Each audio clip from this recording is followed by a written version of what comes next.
Subscribe now and press the bell icon. Never miss an update.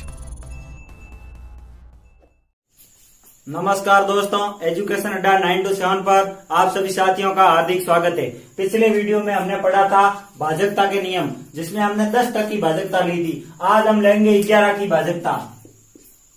11 की भाजकता 11 की भाजकता बहुत ही important है। इससे क्वेश्चन पूछे जाते हैं कंपटीशन एग्जाम में। क्वेश्चन कैसे पूछे जाते हैं वो भी हम लेंगे। पहले हम 11 की भाजकता पढ़ते हैं। 11 की भाजकता क्या है? सम व विषम स्थानों का योग।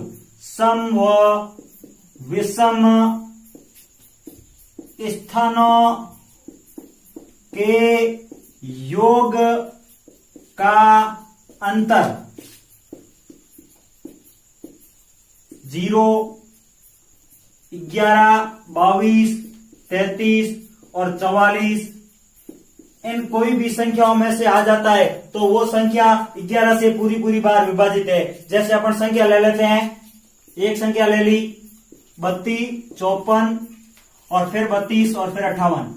एक संख्या ये ले ली और बी में ले लिया हमने 93, 82, 432 और 9। एक ये संख्या ले ली।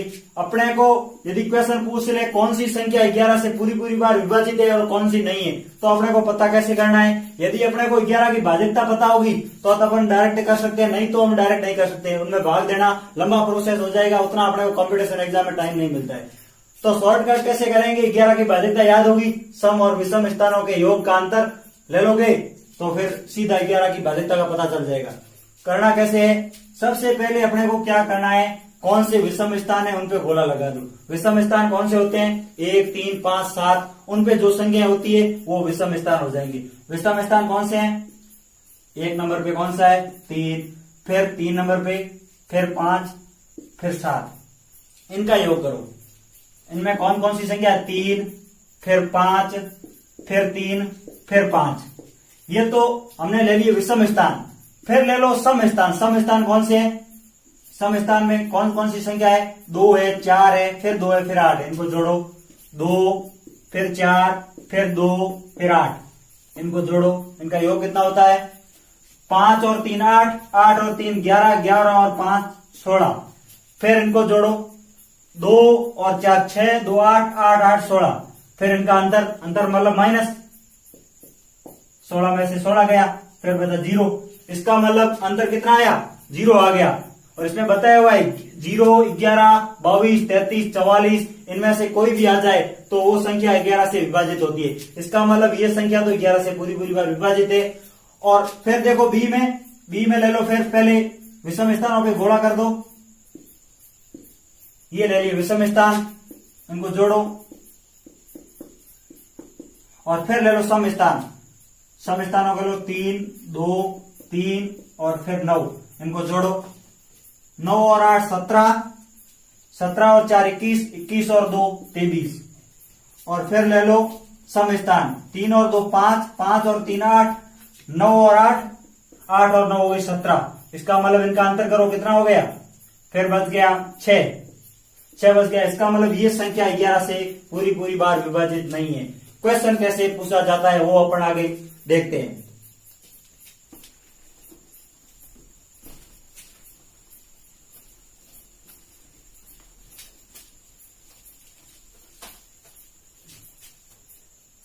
जैसे आपको दे दे क्वेश्चन में 7y 8y और फिर 3 में y के स्थान पर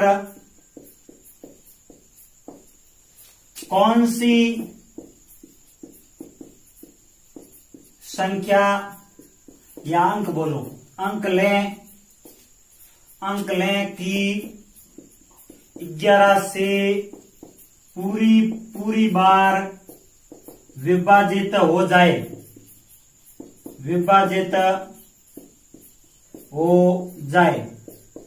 तो अपने को ये इस प्रकार क्वेश्चन पूछा जाता है और आपको बोल दे 7y 8y 3 में y के स्थान पर कौन सी संख्या या अंक लें कि 11 से पूरी पूरी बार विभाजित हो जाए। तो अपने को यदि 11 की भाजकता पता होगा तो अपन डायरेक्ट पता कर लेंगे, नहीं तो कैसे पता करेंगे, 1 रखेंगे फिर 2 रखेंगे, इस प्रकार लफड़ा हो जाएगा। नहीं तो अपने को सीधा सा ट्रिक पता है कि 11 से भाजकता क्या है तो डायरेक्ट कर लेंगे। तो अपन देखते हैं, पहले लेते हैं ये संख्या क्या है। ये संख्या दी हुई है। सबसे पहले अपने को क्या बोला हुआ है, जो भी विषम स्थान है उन पे गुणा करना है। विषम स्थान है 7 है, फिर 8 है और फिर 3 है। विषम स्थान तो डायरेक्ट ले लो और इनको जोड़ दो, 7 प्लस 8 प्लस 3। इसका मतलब कितना हो गया, 7 और 8 15 और 3 18। ऐसी संख्या आपको लेनी है कि उनका योग 18 हो। 18 और 18 माइनस करोगे तो 0 हो जाएगा। तो अपने को क्या करना है, जैसे ले लो 9 और 9, दोनों जगह 9 ले लो, तो फिर क्या है 9 और 9 हो जाएंगे 18। इस प्रकार लोगे तो 18 और 18 कट जाएगा, इनका अंतर 0 हो जाएगा। और ये भाजकता बोलती है 11 की, यदि सम और विषम स्थानों के योग का अंतर 0, 11, 22, 44, 54 कोई भी संख्या नहीं, सॉरी 55, 67 कोई भी आ जाए तो वो 11 से पूरी पूरी बार विभाजित है। इसका मतलब अपने को दोनों जगह 9 ले सकते हैं, 9 ले सकते हैं। और 9 और फिर 8 लोगे तो 17 हो जाएंगे, 1 बच जाएगा तो भी नहीं होगा। इसका मतलब अपने को 9 और 9 लेना है, ठीक है। तब अपनी ये संख्या पूरी पूरी बार 11 से विभाजित हो जाएगी। इस प्रकार क्वेश्चन पूछा जाता है। आगे अपने एक और क्वेश्चन लेते हैं संख्या पद्धति से संबंधित। अभी आगे और क्वेश्चन लेंगे। अभी यहाँ पे हमारे भाजकता के नियम 11 पूरी हो गई और उसपे संख्या पे एक प्रश्न ले लिया जो बहुत ही इंपॉर्टेंट क्वेश्चन है। अभी भाजकता 11 तक लेंगे क्योंकि ज्यादातर काम आने वाली भाजकताएं थी वो हमने पढ़ ली। अभी हम क्वेश्चन लेंगे संख्या पद्धति पे। सबसे पहला क्वेश्चन,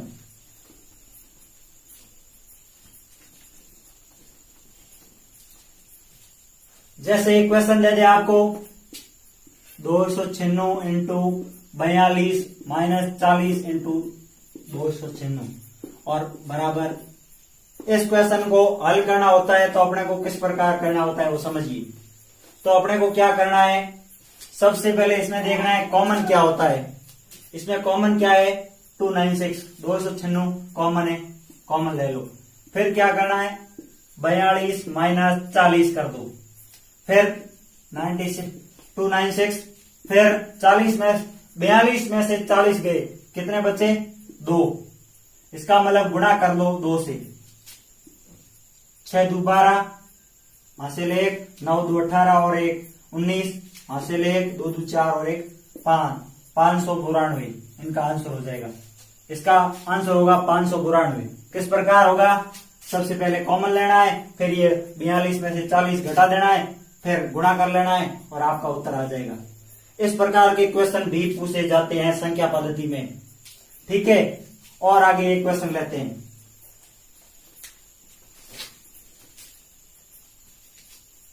एक तो ये होता है माइनस वाला, एक आपको दे दे जैसे 299 दे दिया, गुणा में दे दिया आपको 57 और प्लस माइनस वाला लिया, अब हम लेंगे प्लस वाला 43 इंटू 299। तो अपने को ये प्रश्न पूछ लिया और बोल दे इसका मान क्या होगा। इस प्रकार के क्वेश्चन भी पूछे जाते हैं कंपटीशन एग्जाम में। तो अपने को क्या करना है, सबसे पहले इसमें देखो कॉमन क्या आता है, 299 कॉमन ले लो। फिर क्या करना है, प्लस वाली संख्या को जोड़ दो, 57 प्लस 43, ठीक है। फिर 299 बार है, उनको पहले जोड़ो, 43 और 57 कोष्टक के अंदर वाली संख्या हमेशा पहले हल होती है। ये बोर्ड मास में आपको आगे बढ़ा देंगे, ठीक है। ध्यान रखना भी है एक बात कि पहले कोष्टक वाली संख्या हल होती है। तो 57 और 43 जोड़ो, कितने हो गए 100। अभी गुणा कर लो, 299 गुणा 100 मतलब 2 जीरो लग जाएंगे डायरेक्ट। ये गुणा करना आपको आता ही है, पहले 1 से गुणा कर लो, फिर 2 जीरो है जो सीधे 2 जीरो लिख दो। इस प्रकार से हल होगा। इस प्रकार के क्वेश्चन संख्या पद्धति में बहुत ही इंपॉर्टेंट क्वेश्चन है और ये पूछे जाते हैं, ज्यादातर मान वाले क्वेश्चन पूछे जाते हैं। आपको ध्यान रखना है कंप्लीट, ठीक है। और आगे किस प्रकार के क्वेश्चन बनते हैं उनको हम लेंगे।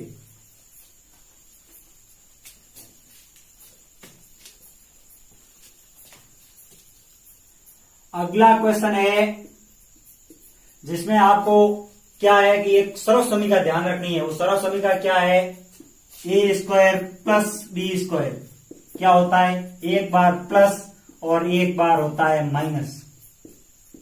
ठीक है, ये सर्वसमी का लगेगी आपके, जो भी अब क्वेश्चन होगा उसमें ये सर्वसमी का बहुत ही इंपॉर्टेंट है। आपको क्वेश्चन दे दे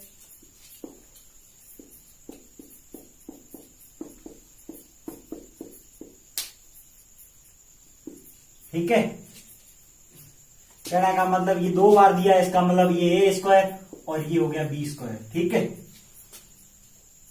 ये दे दिया आपको एक बार प्लस में और एक बार माइनस में। ठीक है, ये दे दे या प्लस दे दो कोई भी हो। ठीक है, आपको ये दो दे दिया तो आपको बता दे कि इसका मान क्या होगा। तो आपको क्या करना है, ये सर्वसमी का ध्यान रखनी है। ए स्क्वायर माइनस बी स्क्वायर बराबर एक बार ए प्लस बी फिर एक माइनस बी। तो क्या करना है, इसमें पहले आप ले लो ए प्लस बी और ए माइनस बी। ए प्लस बी, पहले ए का मान कितना है 56 प्लस 57, ये ले लिया प्लस में, फिर ले लो माइनस में 56 माइनस 57।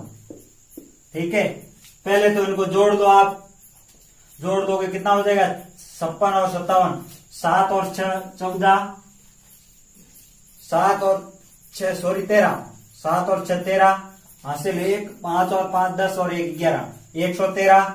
और इसमें हो जाएगा -1, गुणा करना है -1 से, तो आपके क्या हो जाएगा -113 उत्तर हो जाएगा। इस प्रकार के क्वेश्चन पूछे जाते हैं सर्वसमी का। क्वेश्चन हम लेंगे पिछला जो हमने क्वेश्चन पढ़ा था सर्वसमी का पे आधारित, जैसे ए स्क्वायर माइनस बी स्क्वायर, तो उसका क्या ए स्क्वायर माइनस बी स्क्वायर, ये बहुत ही इंपॉर्टेंट सर्वसमी का, इसको अपने को ध्यान रखना हमेशा, क्योंकि इससे बनने वाले क्वेश्चन बहुत ज्यादा पूछे जाते हैं संख्या पद्धति में। इसका मतलब क्या होता है, एक बार प्लस ए प्लस बी और ए माइनस बी, ये अपने को बात ध्यान रखनी है। इसी से संबंधित एक और इंपॉर्टेंट क्वेश्चन लेते हैं।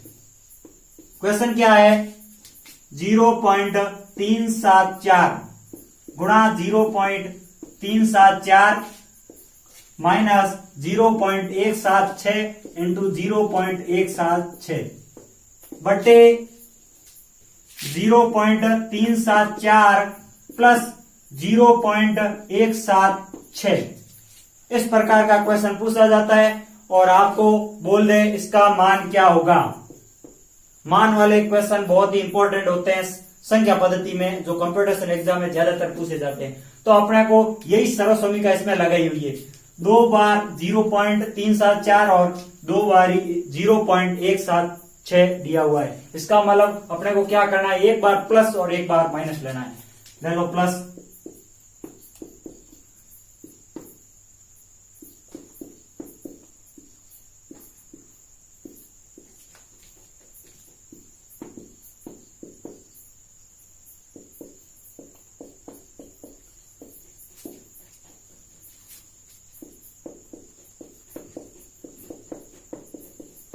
ये हमने ले लिया, एक बार ले लिया प्लस में और एक बार माइनस में। तो अपने को क्या देखना, नीचे क्या लिखा हुआ है 0.374 प्लस 0.176।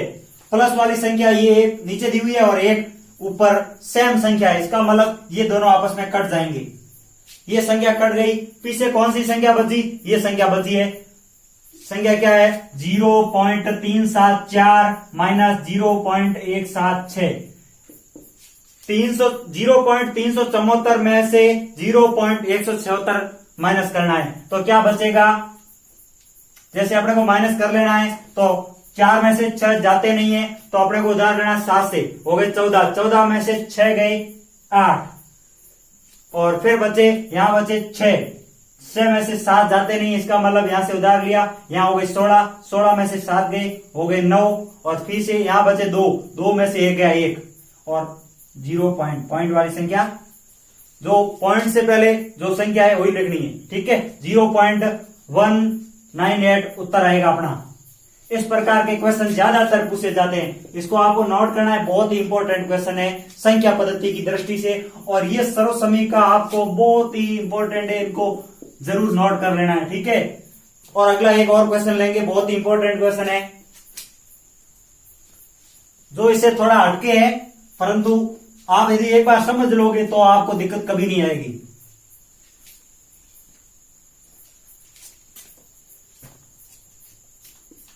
दो सही 1/2 प्लस 22 सही 1/2 प्लस 222 सही 1/2, 2222 सही 1/2।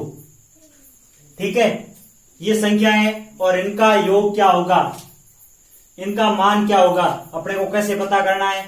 तो अपने को डायरेक्ट यदि जोड़ोगे तो माथापंसी ज्यादा हो जाएगी। अपन पहले इनको सरल भिन्न में बदलेंगे, फिर जोड़ करेंगे, लसब लेंगे, इतना माथापंसी अपने को नहीं करनी है। सबसे पहले जो संख्याएं भिन्न वाली अलग ले लो और दूसरी संख्या अलग ले लो। ठीक है, तो अपने को सबसे पहले ये दो, पहले इन संख्या को जोड़ना है और फिर भिन्न वाली संख्या। ठीक है, 2 ले लिया, फिर 22 ले लिया, फिर 222 ले लिया, फिर 2222 ले लिया।